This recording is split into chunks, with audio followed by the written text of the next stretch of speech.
নমস্কার বন্ধুরা, কেমন আছো সবাই? আমি মাঝে চলে এসেছি আবার একটা নতুন ভিডিও নিয়ে তোমাদের সামনে। দিনটা ছিল রবিবার। তোমরা তো জানো রবিবারই একটু আমরা ফ্রি দিন পাই, মানে ছুটি থাকে অনুপমদেরও বা কিছু। যাই হোক, তার জন্য রবিবার দিন বিকেলবেলায় আমি তৈরি হয়ে নিয়েছিলাম আর পুজো টুজো করে রেডি হয়ে নিয়েছিলাম। নিউ শু, ও নিউ প্যান্ট। এখানে পুচকেটাও রেডি হয়ে গেছে। আমরা তিনটে ফ্যামিলি মিলে যাব আজকে একটু বাজারে। টুকটাক কয়েকটা কাজ ছিল, তার জন্য আমি পূজাকেও বললাম, ভাবনাকেও বললাম যে চলো আমরা তিনটে ফ্যামিলি মিলে একটু ঘুরে আসি। রবিবার মানেই তো জানো মস্তির ডে। এখানে পুনমের কোয়ার্টার, পুনম নেই, পুনম চলে গেছে এখন একটু বাড়ি আর্জেন্ট কাজের জন্য। তার অভ্র আর অনুপম গেছিলো কেক আনতে। কেকটা যাই হোক একটু দরকারের জন্যই ছিল, তার জন্য অভ্র আর অনুপম নিয়ে চলে এলো কেকটা। কেকটা আমাদের বেকরিতে ছিল, তার জন্য কেকটা ওরা আনতে গেছিলো। এই যে এখানে আমরা রেডি হয়ে গেছি, এখন যাবো বলে। टोपी पहन लेता हूँ। टोपी मेरे को पहन लेता हाँ? ये मेरा टोपी है ना, मेरे को एक बार दो, मैं पहन के देखता हूँ कैसे लग रहा है। সবসময়ের সঙ্গে মজা করছে। তা এখন আমরা গাড়িতে সবাই মিলে চেপে পড়েছি। সামনে পূজা, দাদা চেপেছিল সক্ষমকে নিয়ে, মধ্যে চেপেছিল ভাবনার ফ্যামিলি, আমি আর পূজা ছিলাম পেছনে।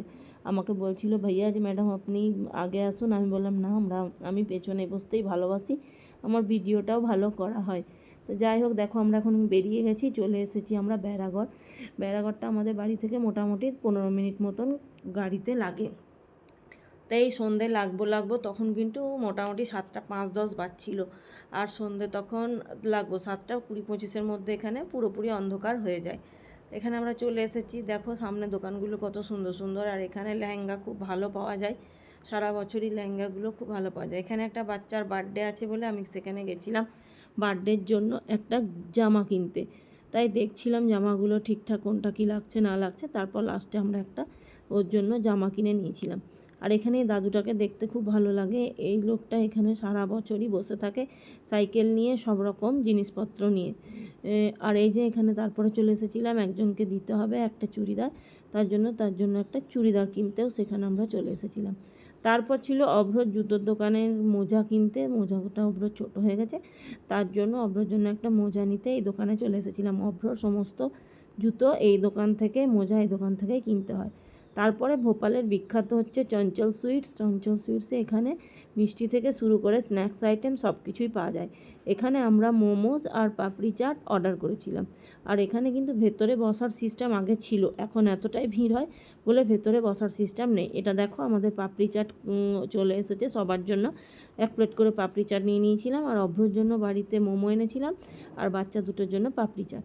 তারপরে চলে এসেছিলাম আমরা মটকা কুলপি খেতে। এই মটকা কুলপিটা এখানকার খুব ফেমাস, তার জন্য যখনই যাই আমরা কিন্তু মটকা কুলপি খেয়েই থাকি। তা সানডে সবাই মিলে বিকেলবেলায় কিন্তু একটু ভালো মজাই হলো। আর আমরা এটা প্রতি সানডে করবারই চেষ্টা করি, কিন্তু সব সানডে হয়ে ওঠে হয় না, অনুপমের পার্টি পড়ে গেলে পড়ে গেলে। তার জন্য আমরা এখানে দেখো সবাই মিলে মটকা কুলপি নিয়ে নিয়েছি। আমাদের মোটামুটি 1-1.5 ঘন্টার মধ্যে কাজ সব শেষ হয়ে গেছে।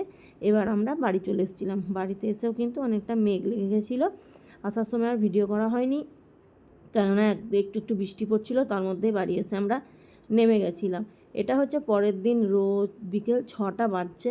তখনও রোদটা কতটা বেশি আছে সেটাই তোমাদেরকে দেখানোর জন্য একটু ভিডিওটা করেছিলাম। প্রচণ্ড রোদ, 6টা 15, 20, 6:30 অবধি এখানে থাকে, কিন্তু গরমটা আগের থেকে একটু কমেছে। তো বন্ধুরা তোমরা জানিও এই ব্লগটা কেমন লাগলো। দেখা হচ্ছে নেক্সট ব্লগে। যারা যারা সাবস্ক্রাইব করনি তারা সাবস্ক্রাইব